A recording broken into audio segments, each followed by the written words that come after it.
A day in my life as an OFW in Singapore na wala pang ipon. For today's video, ipapakita ko sa inyo kung paano ko linisin ang kwarto ng amo ko. At ayan na nga, inaayos ko na yung bed. Pinapagpag, ayan, konting ayos. Pagkatapos, nilalagay ko na yung blanket nila. Araw-araw yan lagi ang ginagawa ko. Kaya para akong robot na naka-program na araw-araw pare-pareho lang yung ginagawa. Kapag OFW ka, dapat masipag ka, mahaba ang pasensya para sa pamilya. Kapag hindi ka naman sinasaktan ng amo o di kaya minamaltrato, binibigay naman ang sahod, pinapakain ka naman ng maayos, okay na yun. Kapag nag-abroad ka talagang mahirap. Kalaban mo yung lungkot, puyat, pagod. Kaya dapat malakas ang loob mo, patibayan ng loob. Minsan may mga amo na masamang ugali. Minsan naman may mga masaswerte na nakakatagpo ng mga mababait na amo.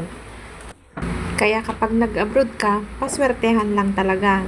Tiyagaan, ganun. Pero kapag iisipin mo naman yung kinabukasan ng mga anak mo sa mga may anak o yung mga pamilya mo, yung pagod, puyat, lungkot, mawawala lahat yan kapag naibigay mo na yung gusto or pangangailangan ng pamilya mo. Sobrang saya kaya. At ayan na nga, tapos ko nang linisin or ayusin yung bed, tsaka na punasan ko na yung ibabaw ng mga cabinet nila. Ayan, nag-vacuum na ako. Yung vacuum na yan is 2-in-1 na yan. Vacuum at the same time, may mop na rin yan. Ayan. Mekos-mekos lang. Araw-araw ko naman yung ginagawa, kaya gamay na gamay. Tsaka laging wala yung mga amo ko, kaya malinis naman. Yung mga alikabok nga lang yun. Tsaka yung mga buhok ng aso, kasi may alaga akong aso. Meron silang asong 3. Isang Great Dane, Cane Corso, tsaka Doberman. Ayan lang sila, gumagala sila sa loob ng bahay, sa labas ng bahay. Hindi sila nakakulong. Kaya ang daming mga buhok-buhok ng aso. Sa sahig, kahit saan madami. Kaya dapat talaga punasan o ipagpag. Laging wala yung mga amo ko, laging mga aso lang nila yung kasama ko sa bahay. Kaya ayan, yung ibang mga amo, pinagbabawal yung mga helper nila na magsuot ng mga maigsi. Pero sa akin, yung amo ko walang pakialam. Okay lang yan. Basta maalagaan ko yung aso niya. Hindi rin priority yung paglilinis kahit na hindi mo malinis masyado, hindi yan sila nagrereklamo.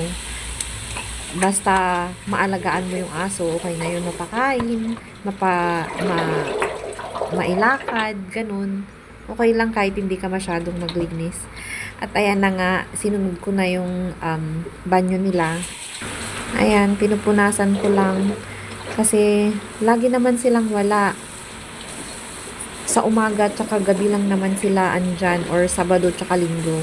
So, pag mga ganyang weekdays, hindi ako masyadong nag-deep cleaning. Ayun lang, punas-punas lang, ganyan.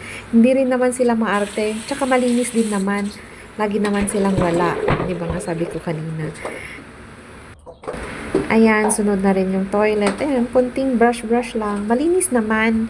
Hindi naman sila maduming gumamit ng banyo. Ayan, kunting brush-brush lang. Ayan, tsaka punas-punas. Ayan, okay na yan.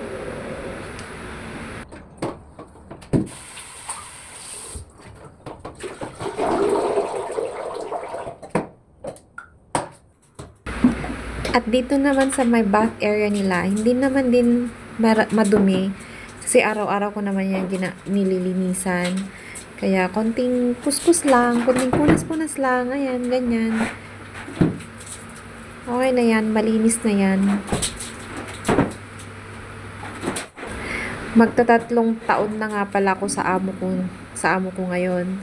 Pero never pa silang nagreklamo about linis. Kasi hindi sila masyadong maselan sa paglilinis. Kasi nga, ang pinapa-priority ng amo ko is yung mga aso niya. Sabi niya, kahit hindi ka maglinis, basta matingnan mo yung mga aso, okay na yun.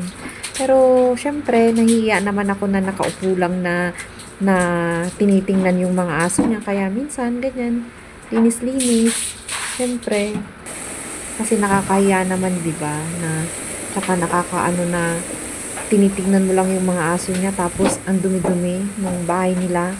Kasi yung dati nilang katulong, ang sabi, hindi priority ang paglilinis. Kaya ayun, nakatunga nga lang kasi yung bahay nila sobrang alikabok, ang daming mga buhok ng aso, hindi siya naglilinis. Pero ako naman, kahit sabihin na ganun, priority yung aso, syempre ang laki-laki ng bahay, tapos ang dumi. Ang, ang baho pa kaya ng mga aso.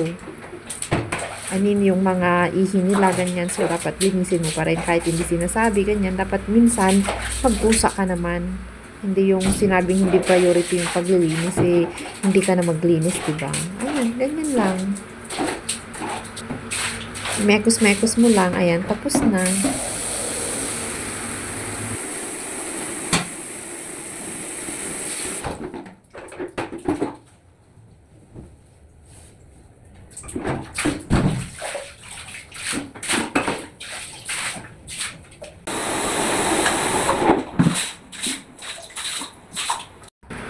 So, ayan, tapos na, malinis na.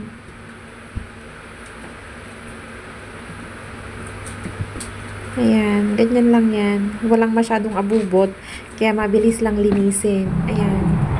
At pagdating naman sa hapon, nilalakad ko yung mga aso. Bali, 2 silang nilalakad ko. Pero yung nasa video, isa lang. Yan yung Kenny Corso. End of the day, ayan, tinatawagan ko yung baby ko. Pampawala ng pagod. Laki-laki na niya. Nung iniwan ko siya, 7 months lang siya. Ayan, malaki na siya. Ang daldal na din. Kahit pagod na pagod sa buong maghapon pagtatrabaho, ayan, pag nakikita ko yung anak ko, nakakausap ko yung anak ko, nawawala yung pagod ko. Sobrang sarap sa pakiramdam na kapag naibibigay mo yung mga pangangailangan ng anak mo, ng pamilya mo, nawawala lahat ng pagod. Parang ako, isa akong single mom, kaya lahat ginagawa ko, tinitiis ko na malayo sa anak ko para lang maibigay ang mga pangangailangan niya. Mahirap pero kakayanin para sa anak, para sa pamilya. So, that's all for today. Thank you so much for watching.